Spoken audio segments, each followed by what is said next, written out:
I had to take this chicken's head apart, although it was still going to be decapitated in the end. This customer ordered a smash cake that was a chicken. There was so many little fondant details that I put on this cake one by one that took me about 2 hours to complete. And that was just to put these details on the cake, not to sculpt it or ice it or anything else. I covered the bottom half with some clear wrap so I could protect it a little bit. And then I just start removing all of those details on the head and neck.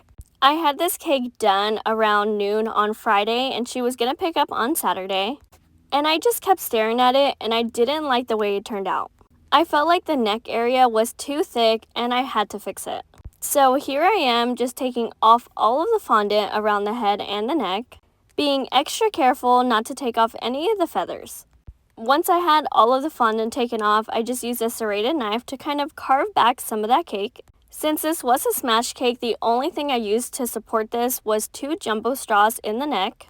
And that was about it. I made sure that every little detail on here was just stuck with buttercream and fondant. Here, I'm just re-icing the cake in buttercream. Once that was done, I took off the clear wrap and there was still a lot of crumbs that ended up on the chicken. So I used one of my cake brushes to brush off everything to make sure it stays very clean. I then popped this in the fridge for about 30 minutes before re-adding the details. I decided to do one more layer of feathers around the neck, and luckily I did have some extra. I then re-iced the top part in this orange buttercream, and finally it's time to start this neck. I cut out a whole bunch of skinny triangles in the colors orange and yellow.